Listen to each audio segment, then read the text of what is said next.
Hi everyone, welcome to our channel. So today in this video I'm going to show you how do you add or remove credit card on Shein. So let's get into the video. Firstly, open up the Shein application and log into your account. So once you've logged in and everything, so if you want to add a credit card, so what are you going to do? You're going to make a purchase and go to the checkout page. So let's do that. So I'll just make a purchase. Let me select something to make a purchase. Alright, so I'll use this. Alright, that's fine. I'm going to add it to my cart. And then I'm going to get to my cart here, and then I'm going to check out. So you need to check out so that you can add your card. So I'll just use that, hit on checkout.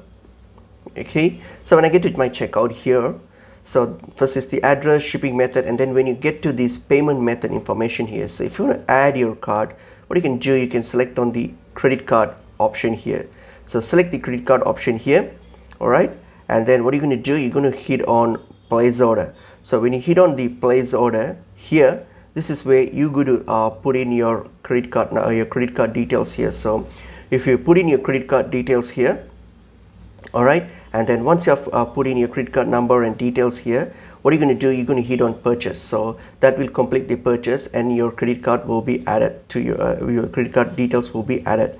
So suppose if you want your credit card to be remembered, you can turn on this switch here to turn these on. All right, so that your card will be remembered. But if you don't want, you want to remove your card, then you can keep this button as turned off so that your card details won't be remembered. So every time when you make a purchase, you can enter your card details for any of your card details. So that's pretty much it is. So that's how you can do it. Hope this video is helpful. I will see you all in another video. Thank you.